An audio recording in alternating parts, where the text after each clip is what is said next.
primera división, como para setear un poco también ¿por qué entender el arte a través del cuerpo?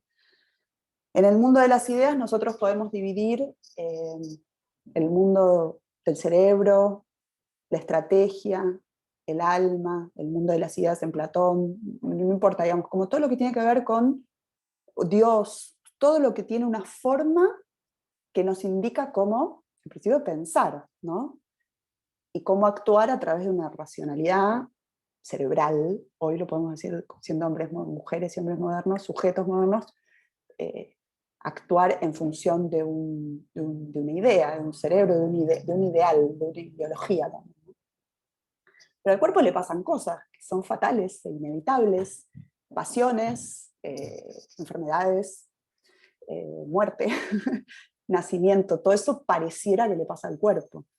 Y eso es el mundo del arte también, el mundo de lo que en la historia de las ideas, en la historia del pensamiento se llaman los simulacros, o el mundo de las copias para Platón. Para Platón existía el mundo de las ideas, que era el ideal de un objeto, el objeto, los objetos, una mujer, cuánto participa del ideal de mujer, esta mujer, 10%, 90%, las cosas participan del mundo de las ideas. Y después estaban las copias, que era el dibujo de una mujer, o dibujo de esta mujer.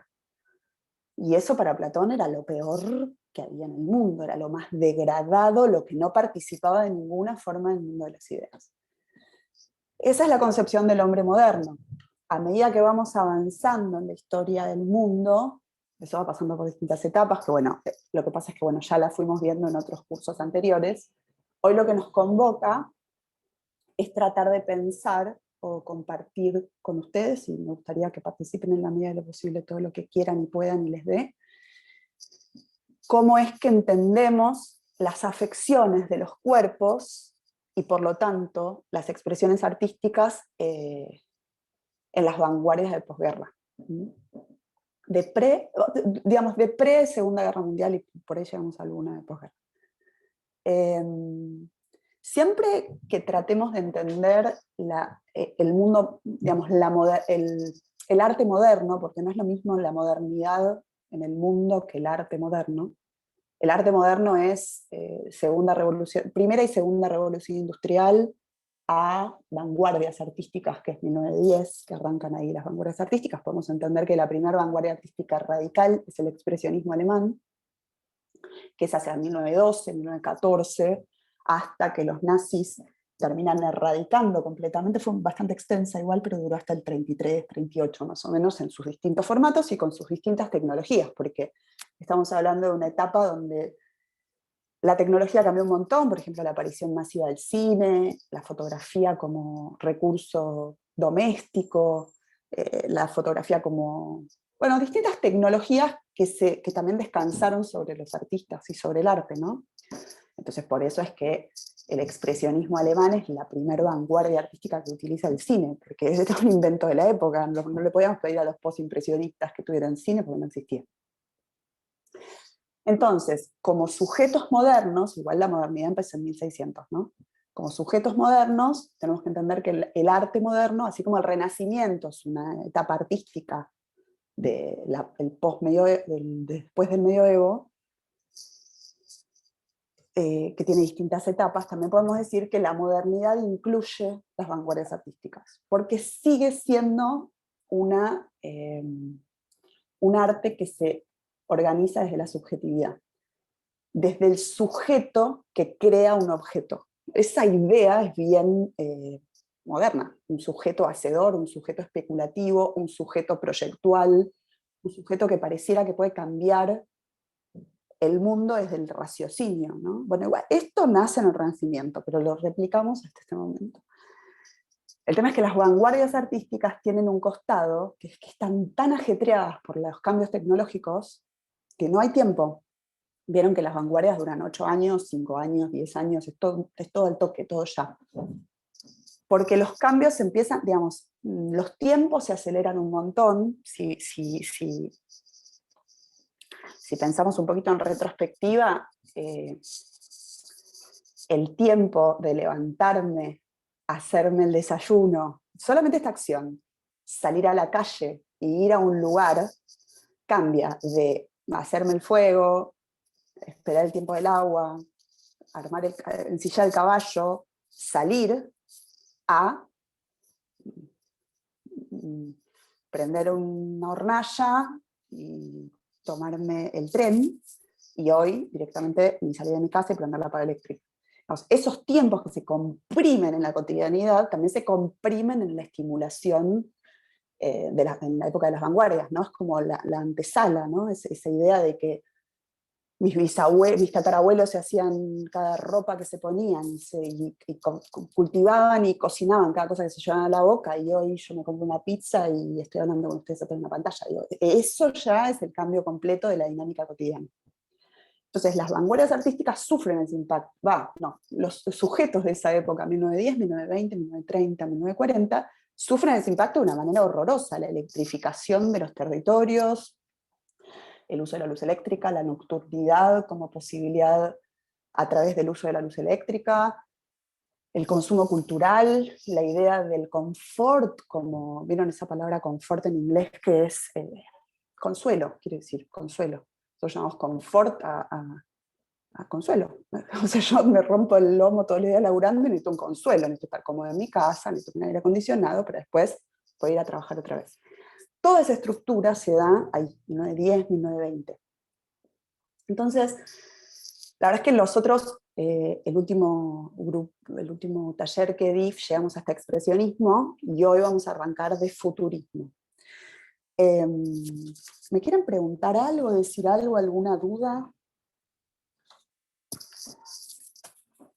O no sé, lo que quieran, mientras yo busco mis apuntes.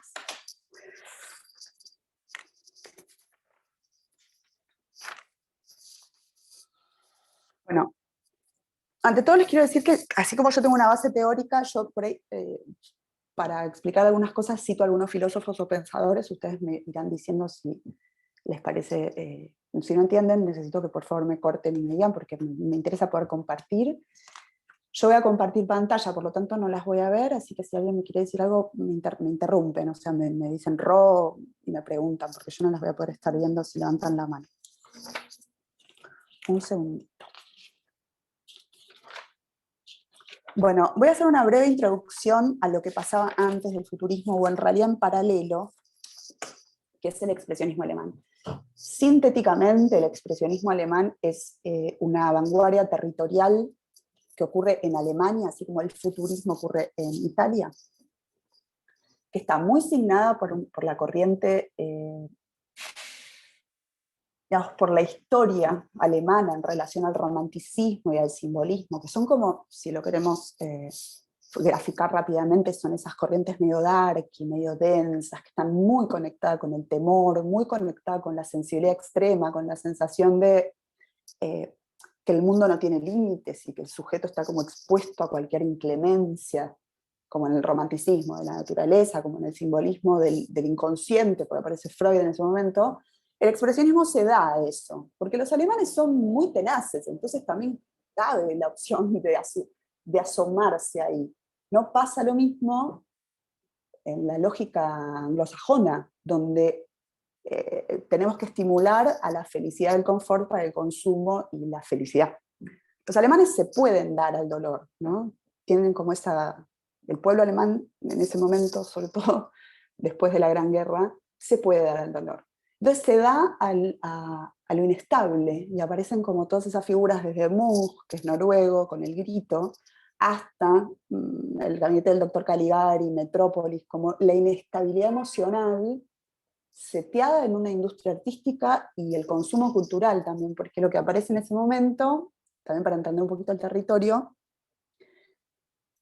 es la capacidad de los sujetos por crear vanguardias propias, no que estén dadas, bueno, la lógica de la vanguardia, ¿no? Que no es que trabaja para la monarquía o trabaja para el Estado, sino que es como para sí mismos, ¿no? Para un artista en primera persona, esa idea que aparece en el Renacimiento con Durero. Entonces,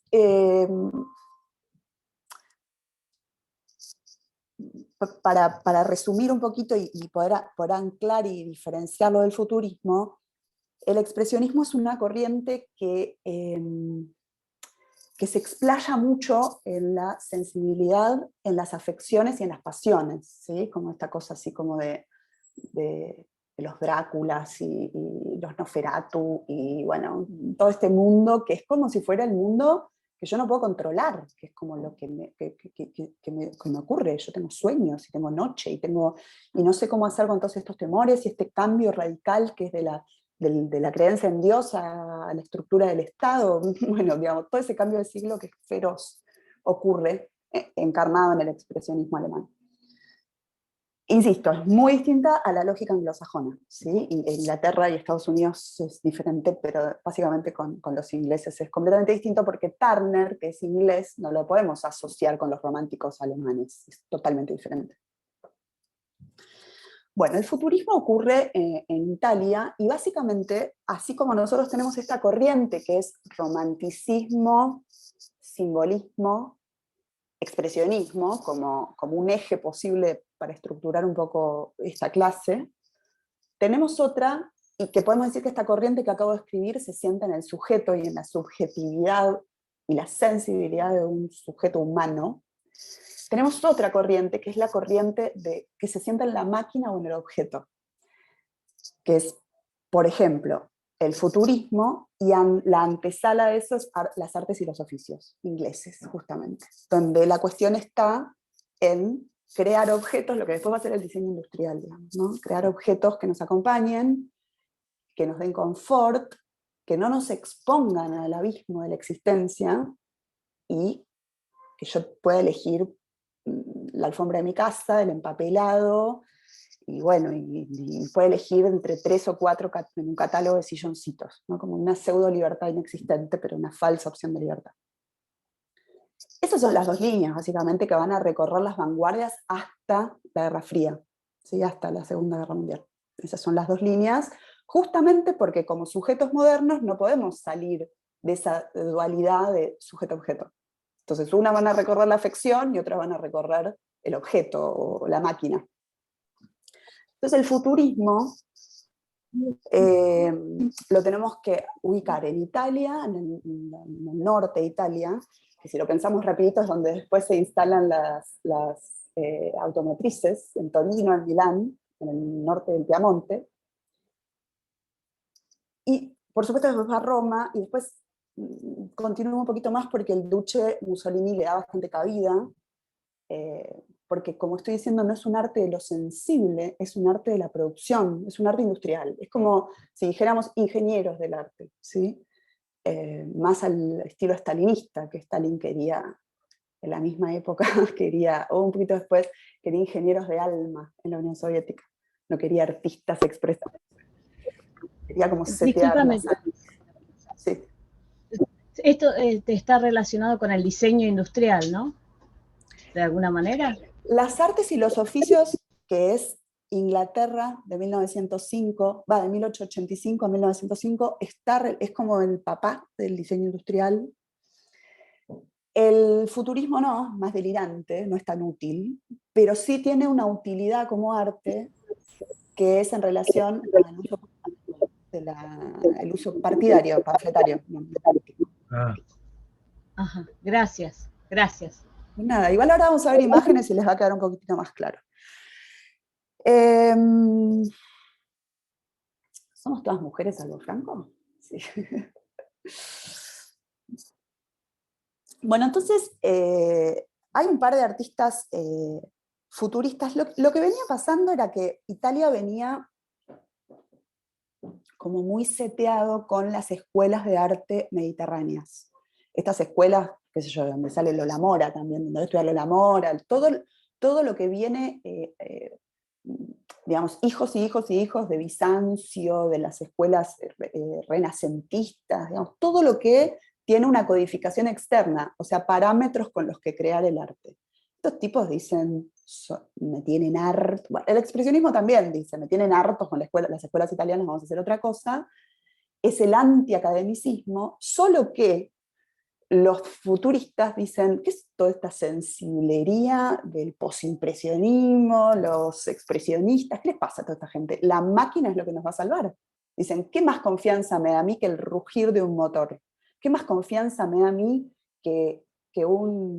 ellos tienen una música que crean que se llama el arte del rumori, que es directamente el arte del ruido, donde ellos reproducen ruidos de máquinas, porque es un movimiento muy masculino, no de señores, no masculino en el sentido de la potencia masculina, ¿no? La positividad, la racionalidad, la posibilidad de modificar el paisaje que nos es dado, que nos invade, que nos afecta, en función de mi propia decisión, de cómo quiero administrar la naturaleza como sujeto racional, ¿no? Entonces ese es el movimiento que hace el futurismo. ¿Qué lugar le queda al cuerpo cuando la confianza está dada a la máquina? Sí.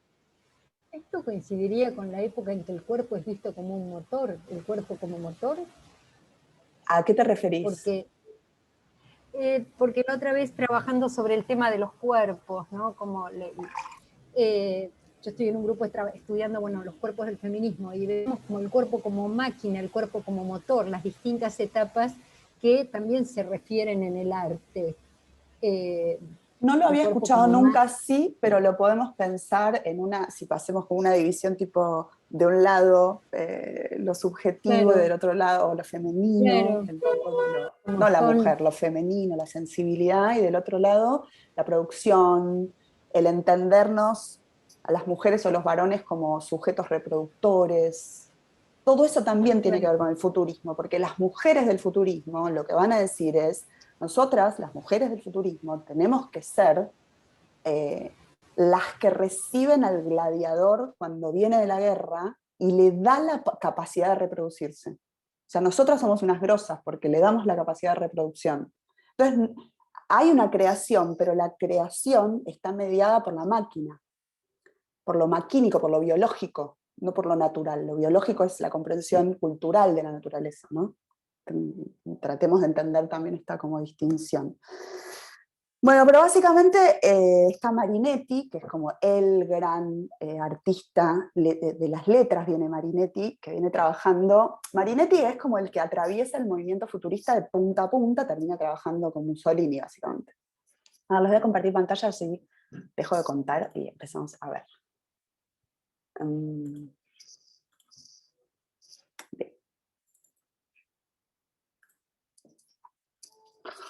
Bueno, entonces básicamente pasa esto, les voy a poner algunas imágenes. Esperen. Boccioni, que seguro lo conoce. Básicamente pasa que ellos creen en la... Hay algo que no podemos dejar de entender, que es la percepción del movimiento y la inmediatez del tiempo que pasa en ese momento. ¿Cómo es que el tiempo y las distancias, el tiempo cartesiano, digamos, el tiempo y el espacio cartesiano se ven absolutamente modificados? No es lo mismo que me tome 4 horas llegar a caballo a lo de mi vecino que me tome 10 minutos. Es obvio que voy a estar a favor de la máquina. Digo, hay algo que se impone, ¿no? Digo, si soy una mujer moderna voy a querer llegar rápido. ¿Para qué voy a estar contemplando el paisaje 4 horas? ¿Por qué la experimentalidad esa? ¿Para qué el devenir de los instantes si lo puedo reducir en una consecuencia de mi racionalidad, como es subirme a un auto y llegar en 10 minutos a lo de mi vecino? Bueno, esa lógica hace que el arte empiece a tener formas casi como que replican lo humano en la máquina. Entonces, por ejemplo, lo tenemos a Boccioni, que es un gran escultor, y además lo que pasa con el futurismo es que la escultura le es muy buena disciplina. Es mejor la escultura que la plástica, digamos. En paralelo a esto, todos estos tipos que hacían como veladas nocturnas masculinas y se hacían como que arengaban la noche y Marinetti escribía poemas a favor de la máquina y ninguneando al río y a los árboles y a la pradera y queriendo ser máquina, básicamente. Sobre todo dominando la naturaleza, ¿no? Generando una represa donde hay un río. Esa es la lógica de la modernidad en relación a la naturaleza. Yo ya no tengo contacto con el río. El río es una represa, el río es materia prima, digamos, ¿no?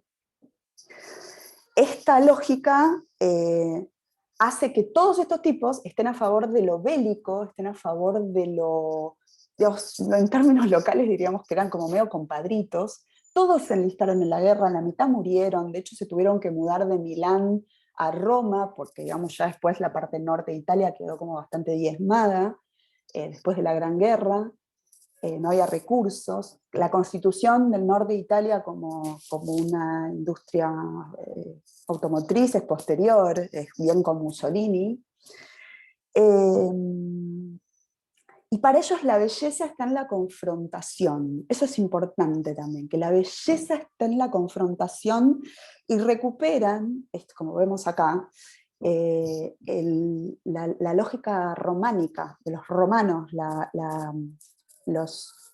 digamos, después utilizan toda esta estética romana de los emperadores para adjudicárselas al duce, ¿no? Como que le generan esos palcos y esos cascos. Bueno, arquitectónicamente son muy poderosos también.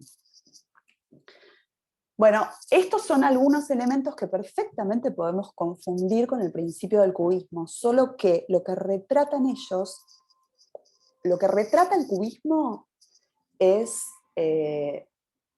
la múltiple perspectiva de un mismo objeto, por un sujeto que mira.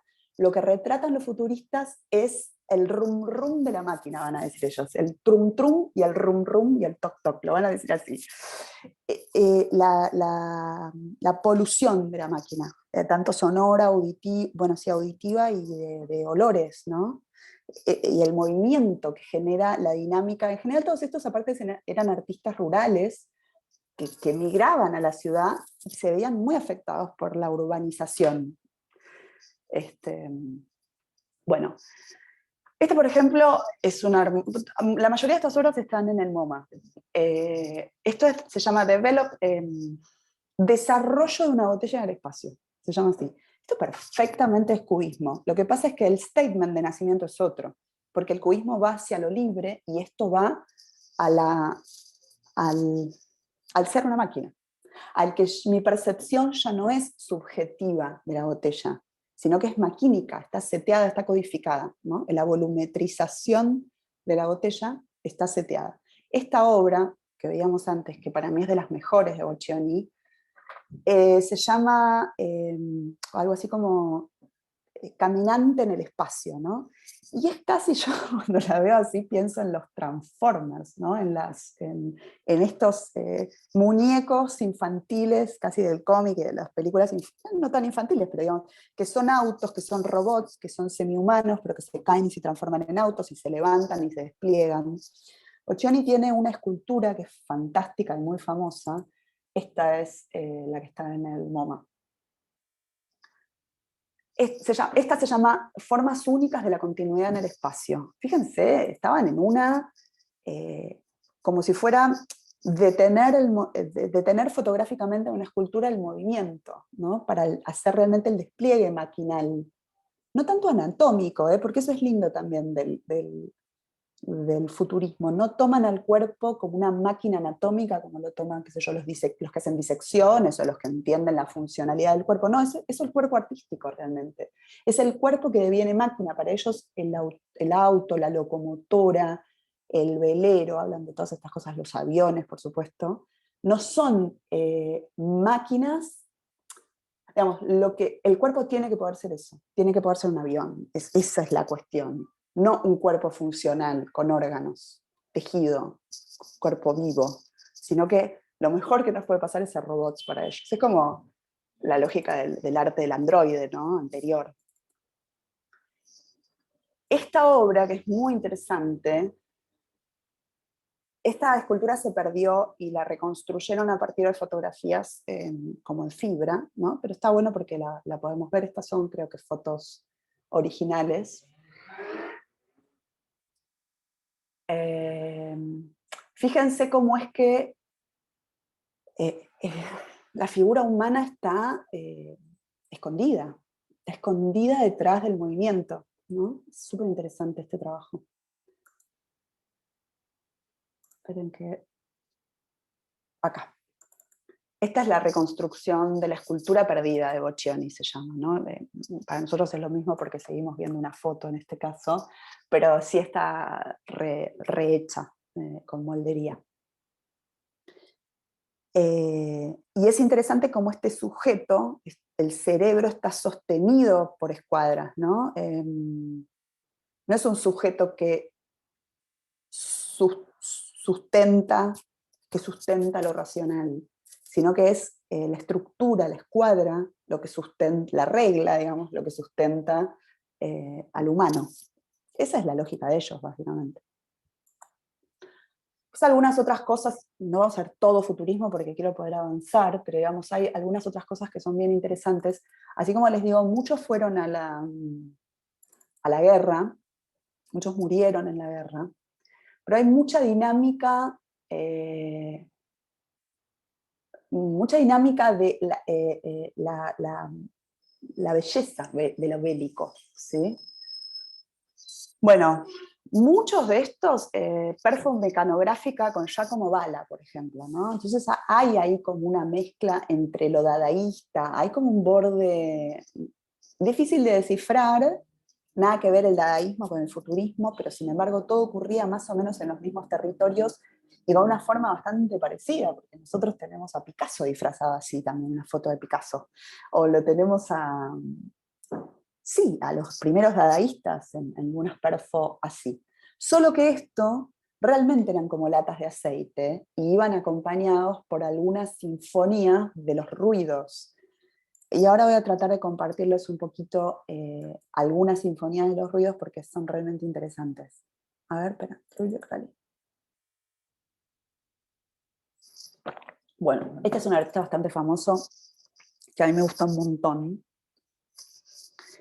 Y este sí tiene un trabajo en plástica que es súper genial y súper generoso en relación a que nos ayuda un poco a entender que lo que nos quiere ofrecer es una interpretación del paisaje, una interpretación de la naturaleza y una sensibilidad sobre la forma de estar. Sobre todo él era aviador, entonces muchas de sus imágenes son desde el cielo, que eso es algo para los años 25, este cuadro es del 29. Tullio Crali es un gran modificador de la perspectiva en relación a la capacidad de la máquina. Estos tipos no se metieron con la ciencia, porque también el cambio de punto de vista lo tienen los microscopios o los telescopios, pero estos no entraron ahí, se quedaron como con los lugares del arte en general, se tranquilizaron ahí y trabajaron directamente la maquinalidad de la naturaleza y de la sensibilidad de los cuerpos a través del arte.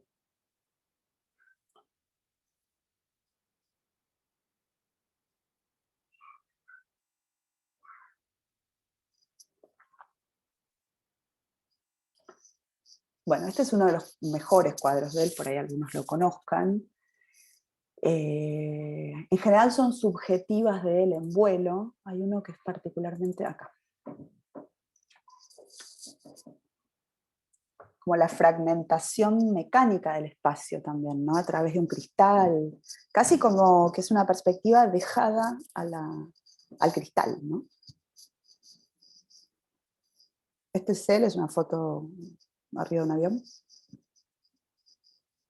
No tenemos que olvidar que en este momento las ciudades están en pleno crecimiento, las identidades territoriales están cambiando. Esta fue una época, o hacía muy poquito, que se había cambiado de reinado a Estado en la mayor parte, salvo Francia, todos los otros territorios europeos estaban modificándose, o sea que la percepción de todo lo que ocurría era realmente muy, muy, muy nueva.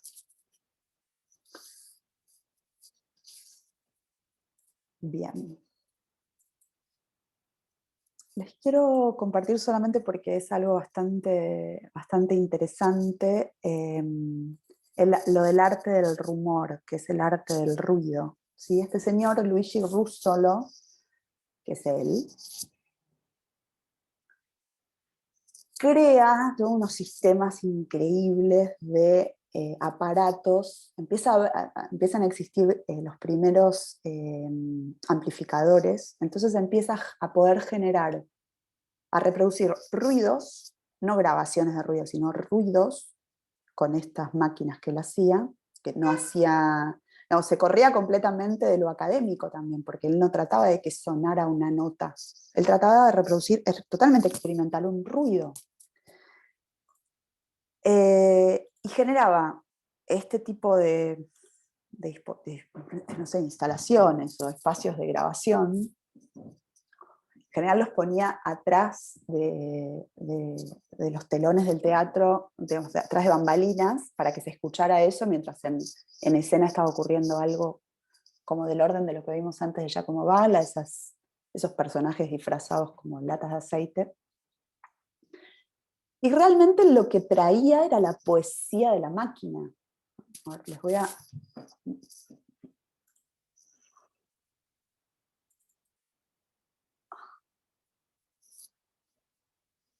Un segundo que encuentro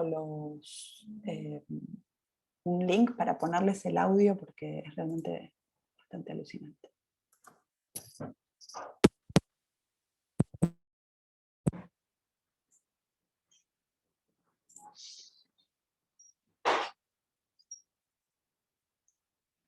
A ver, díganme si se escucha.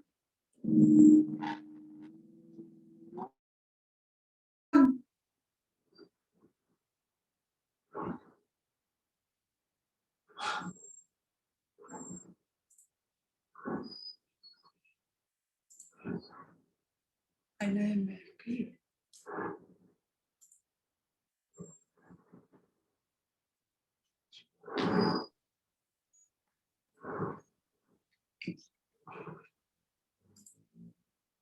Gente, ¿escuchaban? Porque no los estaba viendo. No se escuchó, Rosana. Rosana, perdón. Déjame ver un poquito cómo hacemos para que pase el audio. Déjame un toque. Ahí los veo, así que...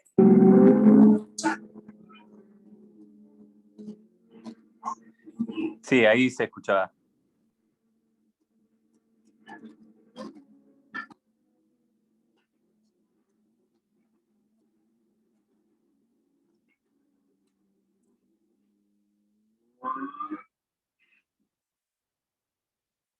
Ahí sigue.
Suficiente para entender.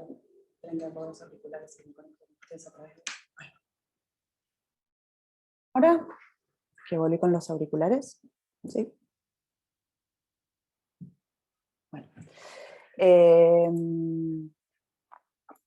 creo que es como suficiente para entender algo de lo que este tipo quería lograr. Acá tenemos algunas partituras que eran súper, súper, súper interesantes, porque quien puede más o menos leer esto, no hay ningún tipo de acorde, no hay ningún tipo, digamos, es una lectura muy maquínica de los tiempos y la cadencia y los ritmos, ¿no? En relación a la...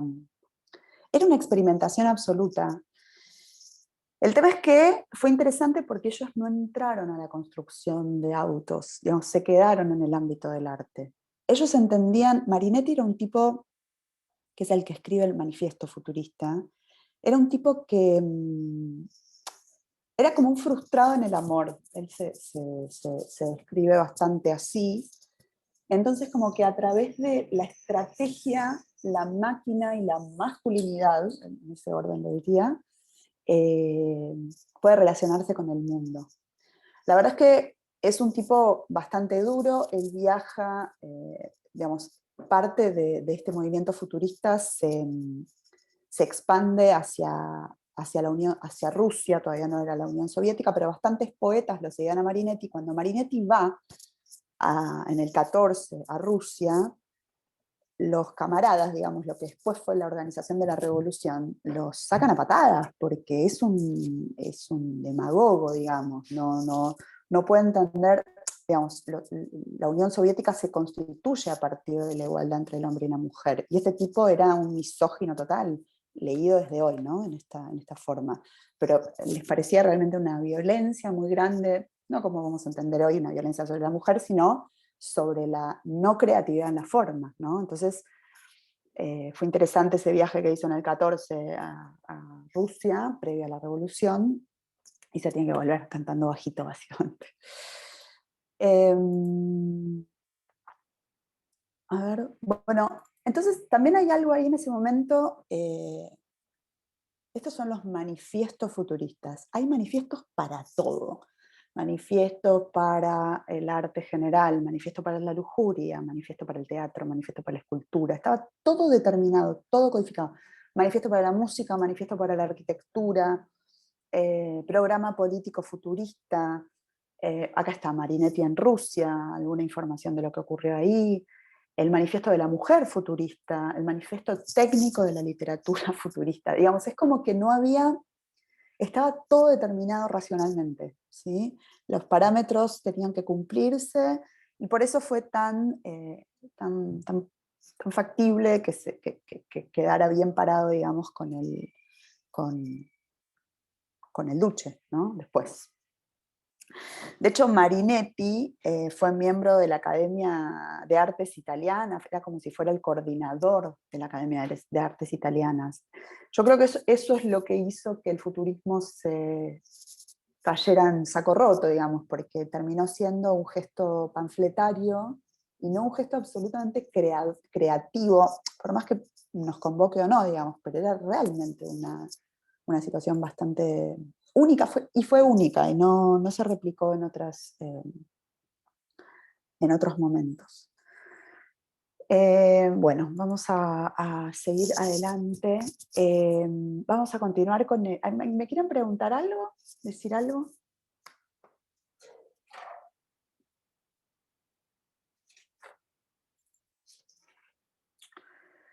Bueno, Yo, puede ser. perdón, sí, claro, no las veo, espera que...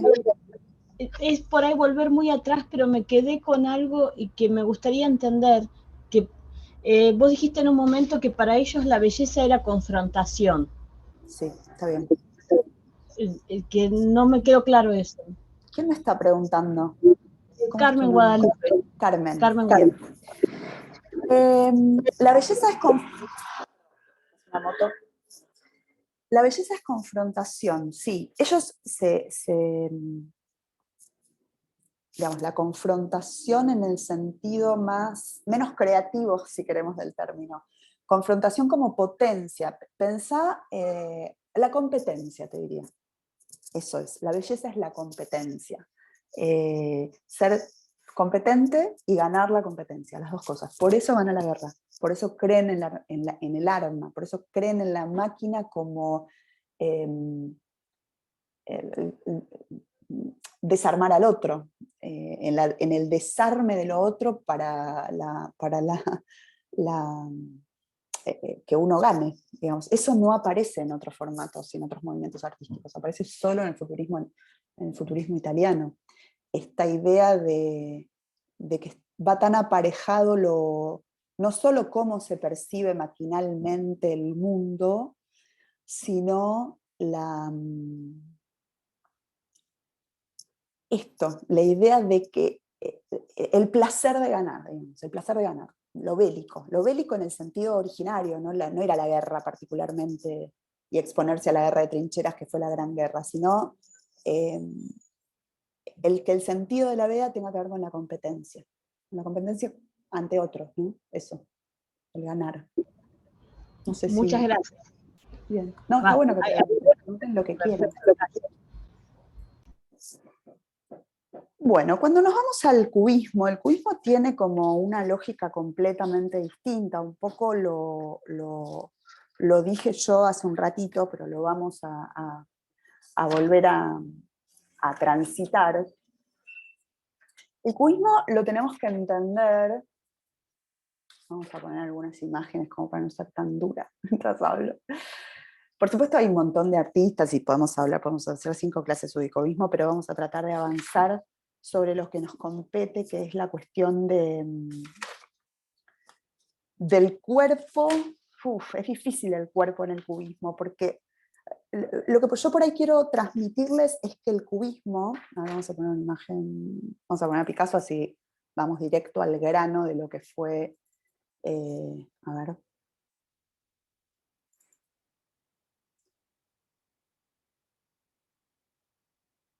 Acá.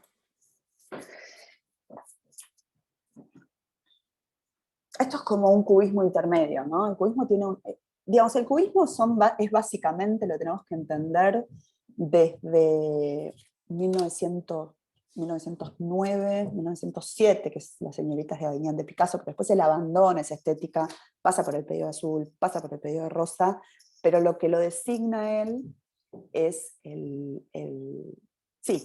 estética cubista. Él muere en el 72, Picasso, pero sigue siendo un artista cubista, pero el cubismo termina en el 33, digamos, así, de verdad termina en el 33. Lo que pasa es que, bueno, después Picasso lo extiende, y Picasso hace algo genial con el cubismo, que es aparte una bajada social con el Guernica en su periodo de cubismo expresionista, que es un periodo intermedio de Picasso, que es el que más conocemos nosotros como el cubismo, justamente la lógica de la deformidad en la percepción de la realidad, no tanto la deformidad en sí, como es el futurismo, que es lo que acabamos de ver, ¿no? El futurismo, me refiero a deformidad porque no es a escala humana la máquina. Entonces la descripción de la humanidad es a través de la tecnología, hay una deformación signada. Acá hay una deformación en la percepción en relación al referente original.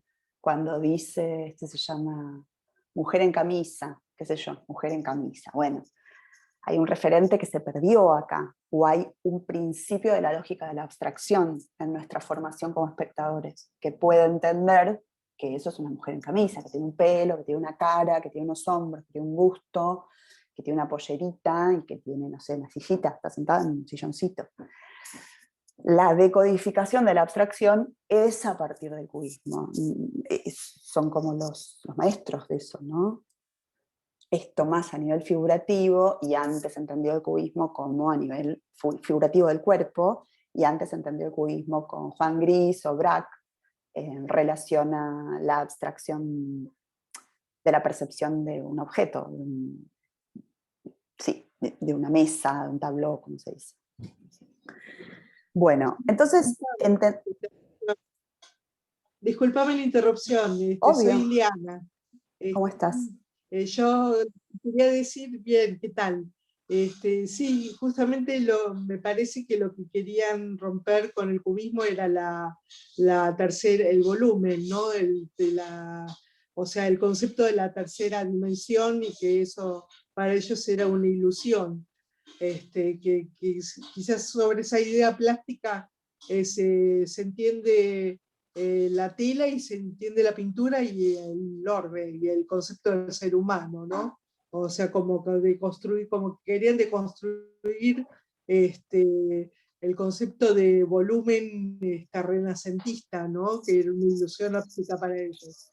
Está buenísimo eso que traes, totalmente. En realidad, claro, lo que termina desarmando la apuesta de ellos a la representación de la realidad en planos es justamente sacar el lugar de sujeto único que mira, ¿no? Claro. Quitar esa unicidad de la mirada óptica que tiene el Renacimiento, ¿no? Con la perspectiva central, el ojo como cámara del mundo. Y que todos los planos están en el mismo nivel. Claro, sí, sí, sí. Y también que no hay jerarquía del único punto de vista, porque también en esta época tenemos que decir que empiezan a... La teoría de la relatividad, digamos, de Einstein, es de esta época también. O sea, esta lógica por la cual las condiciones de acceso al conocimiento determinan el conocimiento que yo finalmente voy a tener sobre un objeto, es de esta época. Entonces, esta idea también del sujeto, que pareciera que puede elegir el punto de vista con el cual mira, vive, decide, hace de su vida qué, también es de esta época. Y es de este mundo también, porque el cubismo, si en Picasso, ¿no? El maestro del cubismo, digamos, ocurre en París. Y París es la ciudad de la libertad, o sea, una vez que se instala la Guerra Fría, París queda como la bohemia. El mundo del arte se dirime entre la Unión Soviética y Norteamérica. Ya no existe. O sea, queda como el viejo mundo, París. Entonces es ese lugar donde pareciera que el sujeto se puede expresar sin alianzas políticas, ¿no? París es eso en ese momento. Entonces todos los artistas van ahí, viven en Montmartre y hacen, bueno, toda la movida. En forma independiente. Claro, sí, que también es cuestionable, porque en realidad siempre los artistas trabajamos para una estructura de pensamiento ideológica. Digo, es así, por más que no sea un Estado, una monarquía o un consenso eclesiástico. No, bueno, es todo lo que está bueno pensar en voz alta, ¿no? Sí, hoy en día es así. Hoy en día es así. O sea, trabajar con el concepto de una idea independiente ya quedó un poquito en la vanguardia, como vos decís, Claro. el concepto, pero después a partir de los 70, incluso aún con el movimiento pop, que podría ser una desestructuración del establishment. Después se fue moviendo el arte conceptual hacia estándares. Después mi idea es seguir, digamos, como cada 2 clases ir avanzando. Lo único que quiero decir en relación al pop, ya que trajiste, es que trabaja la superficie nomás, ¿no? No hay subjectum en el pop, no hay nada que lo sostenga. Y eso es lo fantástico del pop art. Que todas estas vanguardias siguen siendo sujetos que soportan los atributos, digo, como sujetos modernos, ¿no? Aristotélicos. Todavía el pop está más ligado al concepto de vanguardia y a artista independiente. Claro, total. Bueno, entonces, sigamos un poquito, digamos, no hay mucho más, Perdón digamos. que te interrumpo, pero te quería Sí, hacer una no, pregunta. bárbaro. Me Entonces, encanta ¿el la cubismo en pregunta. torno al cuerpo es subjetivo o objetivo? ¿Vos qué O sea, pensás? yo creo que es una mezcla de ambos. O A sea, ver. ya que todos los planos están al mismo nivel, deja al espectador que elija. Entonces o sea, Claro, pero no es tan fácil de alinear, ¿eh? Está buena la pregunta. En relación a la división inicial que yo hice, ¿decís? claro, sí. Bueno, acá es donde se empiezan a mezclar, porque digamos, hay como una mecanización de la forma en ser mostrada, ¿no? Porque parte de lo necesario es que muestre, por ejemplo, muchos puntos de vista en un plano, eso que nos demanda la reconstrucción como espectadores de un primer formato de abstracción, ¿no? Entonces, por un lado es mecánico, porque el gesto es mecánico, es como si fuera una fórmula, ¿no? Digamos, no es lo que me pinte, no es el abismo, no es cómo expreso yo mi sensibilidad, sino es cómo doy cuenta de cómo es la sensibilidad en este momento social, de la comunidad, como sujetos comunitarios, te diría, que empieza a aparecer ese concepto también, porque también aparece la antropología en ese momento, como lógica de pensamiento del otro cultural, toda esta movida. Empiezan a aparecer también las instituciones, el patrimonio de las colonias europeas, empieza el Louvre, se organiza en ese momento, empiezan a aparecer las máscaras africanas, qué sé yo, con las que Picasso se recontracopa. Eso dentro de una institución como patrimonio no es lo mismo que saber que allá lejos hay un aborigen expresándose y yo lo llamo artista. Ahora me trajeron las máscaras africanas a la ciudad donde yo estoy trabajando. Entonces, ¿cómo vemos todos esos distintos puntos de vista a la vez? El de un aborigen, ahora sé que hay otros puntos de vista, no solamente el de un señor que vive en París y que puede decir cómo es el mundo, sino que puedo decir, bueno, debe haber otro punto de vista en África, debe haber otro punto de vista en las Filipinas, pensemos en las colonias francesas, ¿no? Entonces, pensando en eso, quizás es más entendible la movida del cubismo, como decir, bueno, no hay solamente un punto de vista, la percepción no es única, no es la descripción de la percepción completa y total. Ya no sé si es tan fácil de encajar dentro de la subjetividad o el trabajo maquinal. Para mí igual sigue siendo un toque mecánico del sistema cubista, porque hay ciertas reglas, no es cubista, no entra dentro del cubismo una figuración completa, ¿por qué no? Podría ser. No hay parámetros así para el expresionismo. En el expresionismo podrían ser cubos, no importa, no pasa nada. Nadie se iba a quejar, porque es la arbitrariedad de la subjetividad. Pero está buena la pregunta igual, no sé. No sé Dale, si ya puedo gracias. seguir catalogando. Porque también con el surrealismo, que es lo que sigue, que podemos entender que es que habita la sensibilidad subjetiva del inconsciente, también tiene como una cuadrícula de trabajo, ¿no? ¿Cómo voy a decir que una llanura es surrealista? Una llanura no es surrealista, ni siquiera metafísica, le tengo que meter un Apolo ahí o algo para que sea surreal. Perfecto, Bueno, muchas gracias. no, por favor, igual está buenísimo la pregunta, me encanta. Entonces, me parece a mí que vamos a ver por ahí lo más interesante de Picasso, que es el periodo expresionista, ¿no? Que es como lo más deforme y lo más, si quieren, de autor que tiene, ¿no? La época del Guernica y esta época donde ya se mezclan todos sus periodos anteriores, que es el rosa, el azul, el oscuro, el aborigen, bueno, todos. Y hay algo que está completamente desidentificado, digamos, hay un esfuerzo enorme por pisar el borde de la representación, ¿no?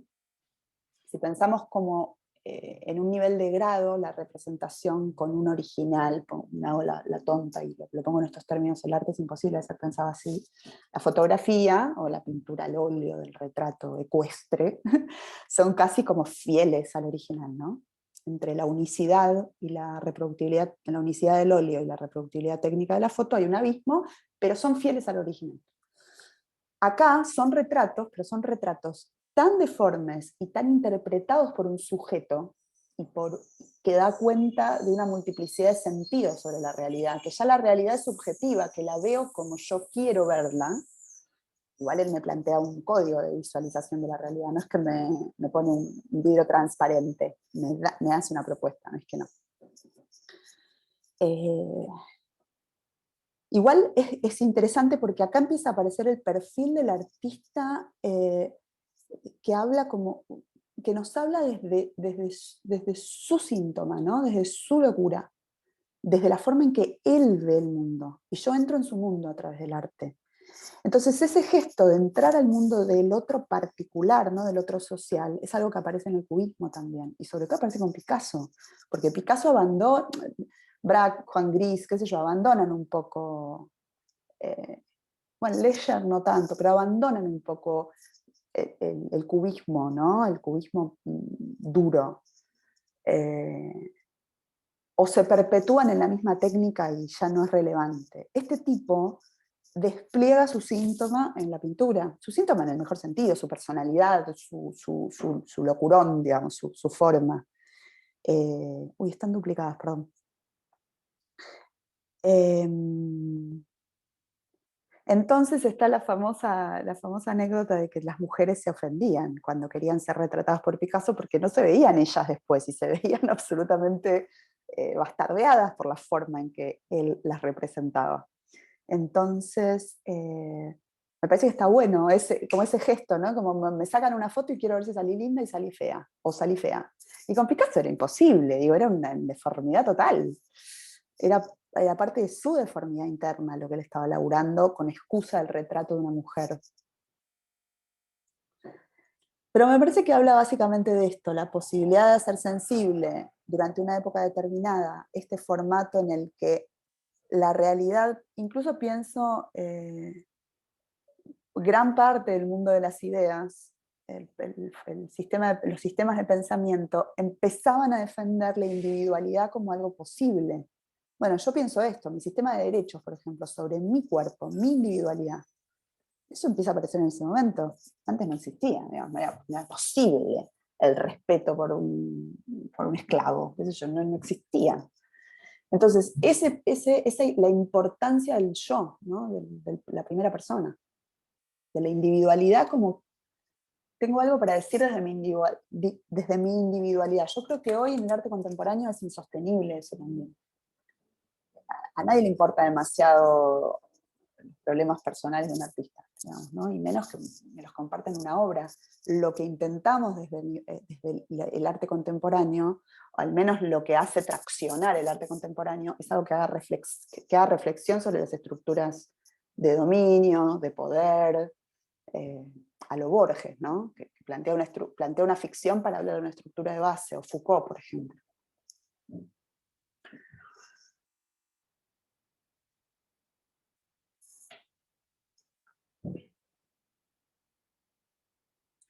Bien. Bueno, vamos a pasar un poquito del cubismo. Yo sé que voy medio al mango, pero quiero poder, entre esta clase y la que viene, llegar al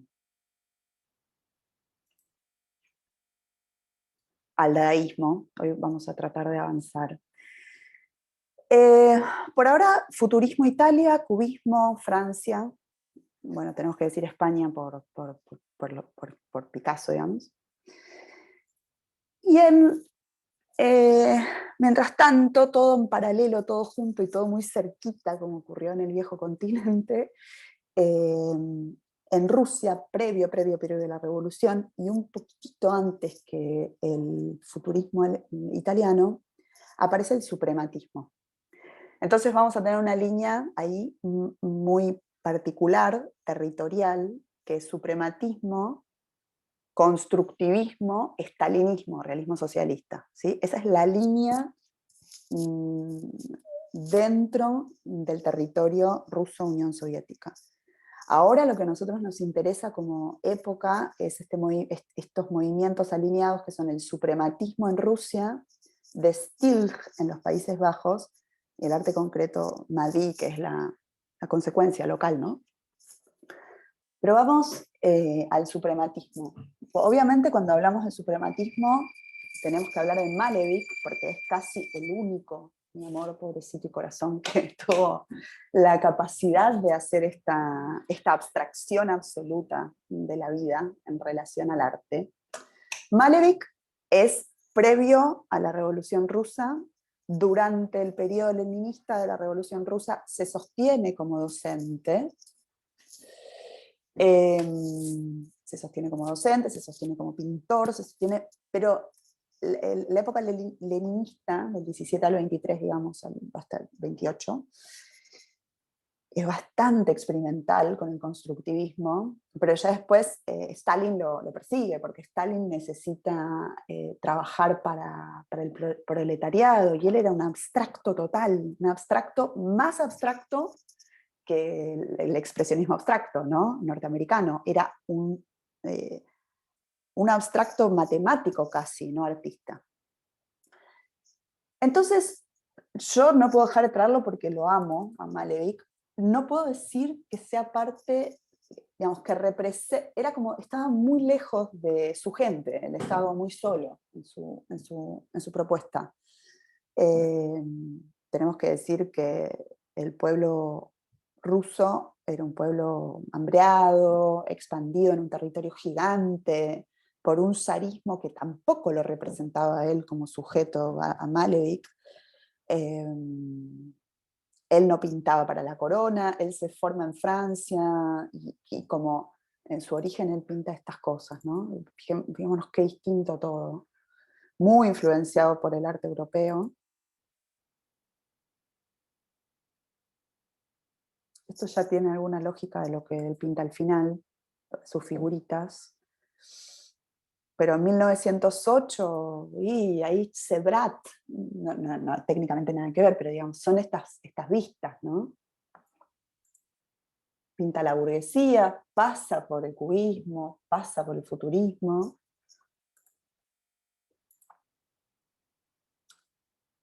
Pasa por el cubismo claramente.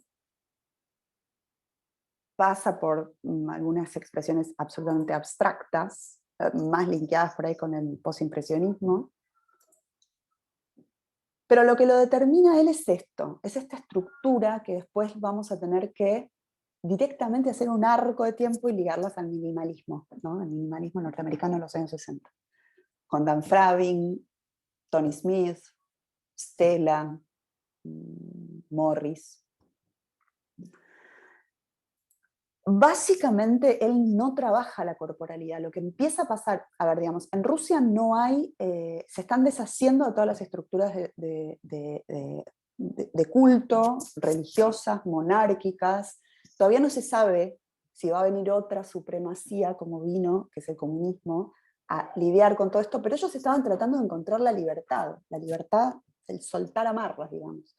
Entonces la abstracción, la espiritualidad, que es lo que él propone en relación a la abstracción, es lo que mejor funciona. Y en ese momento, las figuras geométricas no eran tan populares como son hoy para nosotros. La geometría la vimos en la escuela, digamos.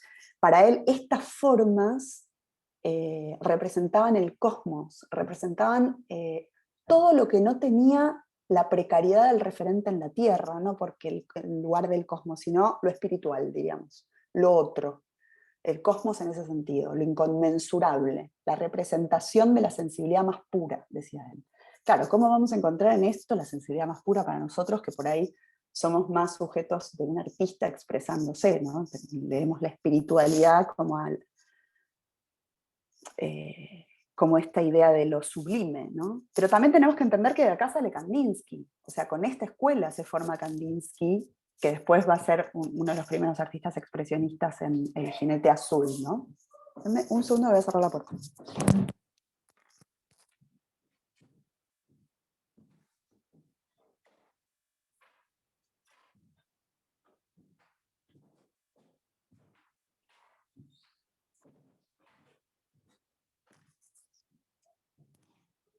Bien. Entonces, él avanza, digamos, y bueno, es bastante, su vida privada por ahí no se importa tanto, pero digamos es bastante ninguneado por Stalin, lo persiguen, porque la abstracción, en esto sí me quiero detener un momento en la historia de, digamos, la Unión Soviética, instalada, bueno, cuando asume Stalin en el 38 creo que sube,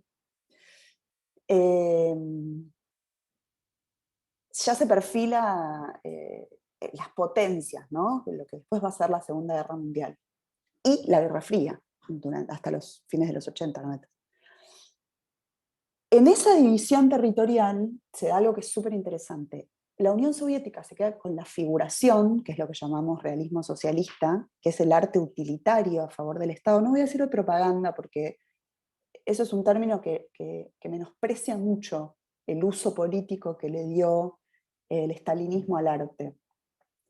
Esa idea de que el arte tiene que ser formateador, ingeniero de las almas del pueblo, es una idea, nos guste o no, extremadamente potente, extremadamente totalitaria, con una capacidad de acción enorme, ¿no? Entonces la abstracción no le sirve al estalinismo. Lo previo al estalinismo es el constructivismo. Tatlin, bueno, y distintos artistas, Rodchenko, bueno, distintos artistas que experimentan la vanguardia. Es en la época de Lenin eso, donde es todavía tolerable la diferencia, donde es tolerable lo que se va al borde del sistema, donde es tolerable la vanguardia, básicamente, porque ahí surgen ideas que no le cuadran al Estado en general. Ahora, Stalin formatea la figuración para que el sentido del referente sea único, sea idéntico a sí mismo, que no me lleve la mente hacia libertades o sensibilidades que no quiero que el pueblo habite. Estados Unidos instaura, bueno, entonces, ¿qué hace la Unión Soviética? Forma el patrimonio del Hermitage. Con la lógica del materialismo dialéctico stalinista, digamos, marxista también, con que todo lo ocurrido previamente es para que hoy exista la Unión Soviética. Es como si fuera una causa y consecuencia. Lo mismo hace con el patrimonio. Compran obra de todo el mundo porque lo que ocurre es lo fantástico del realismo socialista. Y así se arma el patrimonio institucional del Hermitage. Del otro lado del Atlántico se constituye el MoMA y se constituye el expresionismo abstracto con el invento, en el mejor sentido, de Pollock a la cabeza, Rothko, que funciona perfecto para la estructura, y una construcción de la abstracción a favor de lo que se llama la libertad, porque la abstracción pareciera que tiene una asociación libre, ¿no? Yo veo algo abstracto y lo asocio con lo que a mí me parece. Por supuesto, los dos son estructuras de poder, una figuración más precaria y una abstracción que parece que tiene vuelo, pero a la vez me asocia con un abanico de posibilidades. Yo no puedo sentir cualquier cosa frente a la abstracción. Bueno, después hay miles de teóricos que más allá del capitalismo y de cuestiones que tienen que ver con la Guerra Fría van a dar cuenta de por qué la abstracción no es libertad, en realidad, ¿no? Porque el mundo sensible está determinado por la educación que tenemos, por lo tanto, como nos eduquen identitariamente a través de la cultura, el cine, las artes y demás, voy a sentir o no ciertas cosas o las otras. Entonces Malevich es desterrado completamente, porque no tiene nada de... no setea el cuerpo, no setea la figuración, está completamente ido el tipo en relación a esto, ¿no? Es la abstracción total, porque es la abstracción de la geometría y a la forma que me propone es una abstracción, o sea, la figuración es un delirio acá, no hay nada, yo no puedo asociar esto con nada, del cuerpo humano ni de la vida real, digamos, ¿no? Bueno, y después, más adelante, hacia el final de su carrera, él hace estas figuras que son bellísimas, que acá hubo una exposición en Proa hace unos años, estaba bastante bien, sobre Malevich. Este es un autorretrato. Bueno, entonces, ¿él qué hace en relación a la figura humana? Hace esto, que por un lado cumple con la lógica soviética de la normatización de los cuerpos, la estandarización del pensamiento, y por otro lado geometriza la figura humana. Al geometrizar la figura humana, le está dando como al mundo sensible y perceptivo que implica la habitación del cuerpo y porque ¿dónde percibimos y dónde sentimos nosotros? Sentimos en el cuerpo, en la piel, los sentidos, ¿no? Le está dando atributos geométricos. Entonces él hace un lindo gesto ahí, porque lo que hace al final es con su propia lógica elevar el cuerpo, que pareciera ser un encierro para el hombre moderno, a la estatura de la geometría, que para él es la libertad total, ¿no? La libertad de la sensibilidad, de la espiritualidad completa, va a decir él, del universo en la obra de arte. Él tenía ese flash y estaba en esa, ¿no? No. Para mí es como muy único Malevich, nos guste o no, tenía como un poder propio muy, muy relevante, y es el fundamento del minimalismo después. Cuando nosotros encontramos la escultura Die, en 1962, de Tony Smith, que es un cubo negro, donde lo que hay es la pregunta y nunca una respuesta, y tenemos que decir que es tenemos que decir que es esto, tenemos que decir que es Malevich acá. Donde se recontrabanca y dice cuadrado negro, se llama la obra final. O sea, ¿qué más? ¿No? ¿Qué más? Si lo que hay ya es una construcción humana, porque la geometría es una forma de dar cuenta del universo, en la lógica geométrica, ¿no? Bien, bueno, voy a dejar de compartir, así que si quieren charlamos un poquitito ahora. Nos vamos a ver las caras. No sé si me quieren preguntar algo, quieren comentar.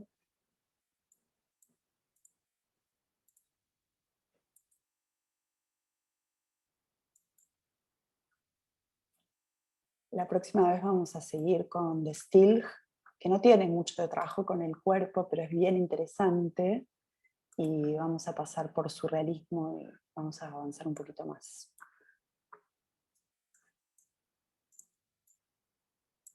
Bueno, ¿cómo vienen? Ay, no te escucho, Débora.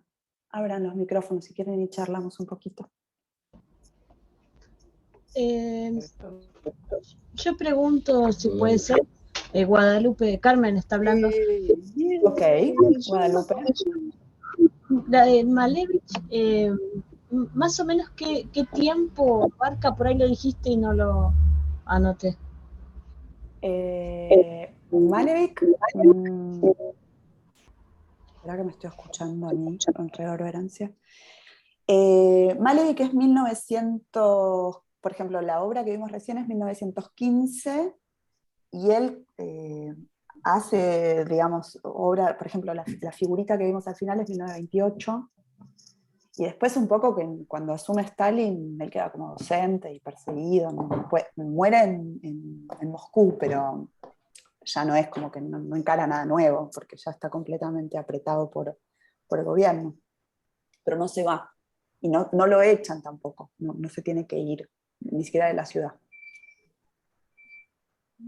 Pero bueno, muchos artistas constructivistas también, que supuestamente hacían propaganda política para el Estado al final del leninismo, son investigados. Es como, era muy duro, era una estructura muy, muy dura para el arte, como lo entendemos nosotros, ¿no? Claro, muy, muy interesante, me gustó mucho esto que dijiste de lo trabajo que él hizo con el cuerpo al final que contabas. Y bueno, yo la primera vez que participo de tus clases y me pareció muy interesante todo lo que contaste. Gracias. Muchas gracias a vos. ¿Alguien que quiera, no sé, contar algo, decir algo? Acá veo que hay un chat con bastantes cosas que yo no estaba leyendo. Ah, ¿no se escucha? ¿No se escucha? ¿Tengo problemas técnicos? No, eso fue cuando estabas poniendo Cuando estaba compartiendo lo de YouTube. ruidos, sí. Es difícil. Bueno, ruido de la ciudad. igual son ruidos. Son casi como la moto o el colectivo que pasa por acá afuera, pero producidos. Pero era el ruido de la ciudad, sí. Total, total.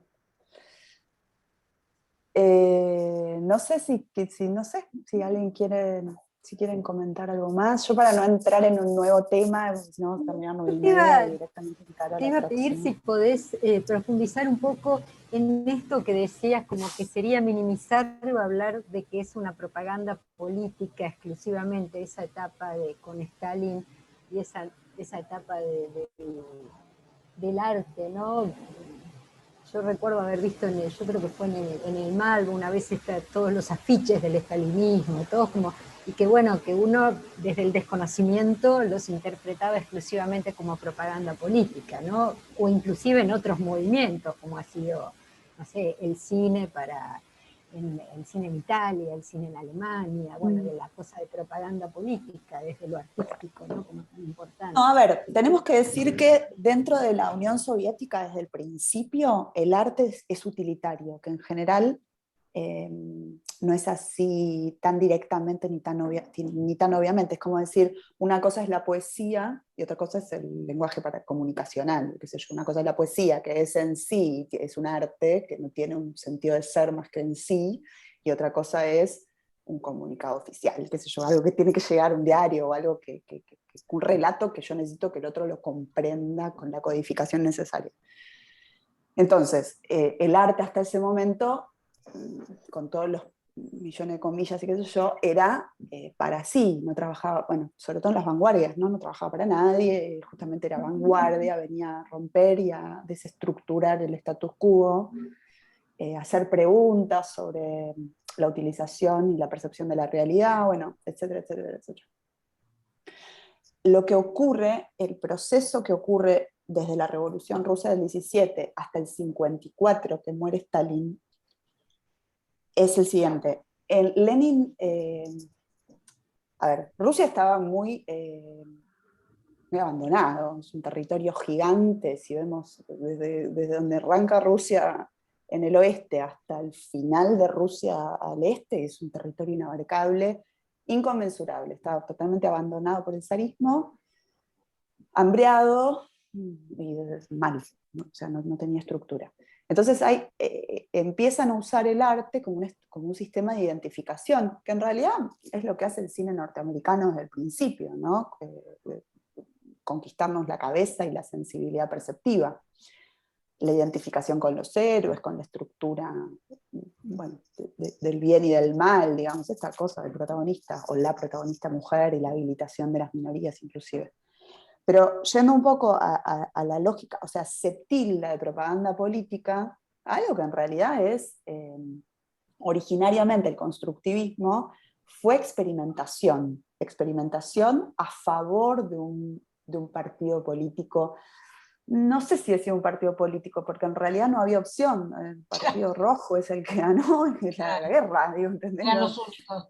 Eran los únicos, y todos estos jóvenes artistas estaban alineados con este nuevo formato. El constructivismo avanza, Lenin pierde, o sea, Lenin lo matan, y aparece Stalin, y Stalin es mucho más que la propaganda política también, porque solamente usa el arte en un fragmento para la propaganda política. Después es la totalización de la urbanización, o sea, todo, el cine, la urbanización, la ciencia, todo está teñido del subsidio del Estado a favor de que hagan particularmente lo que a él le interesaba. En ese sentido dije que es solo una lectura parcial de decir que era propaganda. Es propaganda en el sentido de que es arte utilitario, no es arte, por ejemplo, la fotografía, el cine, las escaleras de Odessa, ¿quiénes son los protagonistas de las películas de Eisenstein? No son un sujeto, un obrero, son el proletariado, la madre, ¿no? No son como personajes que tienen un nombre y un apellido y les pasan cosas terribles con quien yo me identifico. Son comunales, son sujetos comunales, ¿no? Que bueno, eso es trabajar para una ideología. Lo mismo pasa con la urbanización de... Stalin urbaniza Moscú. Stalin cambia, bueno, ellos cambian San Petersburgo por Moscú como centro, como capital, digamos, de la Unión Soviética, y urbaniza de tal forma Moscú, Stalin, que hace que no haya que buscar en otro lugar, o sea, está buenísimo Moscú, ¿entendés? Hace el metro, hace todo lo que tiene que hacer, lo que incluso el capitalismo hace. Construye el metro de Moscú, que es lo más grande de la Tierra, construye los edificios ministeriales más gigantes que conocemos, digo, es totalitario, hace las 7 las 7 hermanas, que son los 7 rascacielos estalinistas, hace los acueductos del Volga, bueno, con toda una locura, ¿no?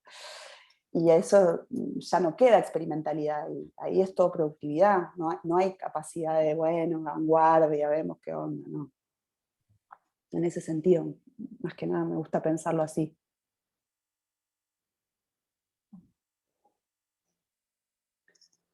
Bien. Bueno, no sé si quieren comentar algo más, todo comentario es bienvenido. Te quería hacer una pregunta. Perdón. Vamos. Te hago una consulta. Sí. Me dio mucha intriga la carpeta de los manifiestos que mostraste y quería saber si se podían ver en algún lado. Sí, les pongo lugar acá. No, que pará, en mi drive les pongo el link, espera que lo busco y lo pongo acá. Igual todos esos manifiestos te los paso todos juntos. A Se los María. paso a ustedes. No, lo pongo acá en el chat, ¿sabes? Cópienlo porque no sé si queda grabado esto. Digamos, Vale. básicamente, esperen que les paso el link para que están todos en la web, no es que yo hice un research de archivo, pero está todo junto y les va a ser más fácil. Una muestra en proa también de Marinetti, hace unos... Probablemente. Sí, De sí. Marinetti. Ahí está el link a la carpeta de los Hace unos años, manifiestos. yo la vi. De hecho, ahí van a encontrar como un libro editado, es un PDF de un libro que es sobre todos los manifiestos. Si a alguien le interesa, yo no lo leí completo, pero está bueno que está completo, están todos los manifiestos juntos. Bueno, En general se publicaban en Le Figaro, los manifiestos de arte. Muy bueno, gracias. De nada. muchísimas gracias, Rosana. No, de nada. Ileana quería preguntar algo, me parece, ¿no? ¿O no?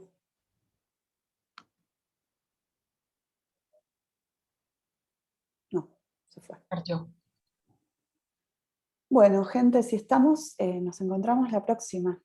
Muy Me bien. encanta. Gracias. Muchísimas gracias. Dale. Muchas gracias. Chao. Muchas gracias, Rosana. Nos vemos en la otra clase. Chao, Chau a Fernando, todos. hasta luego. Chao. Chao, chao.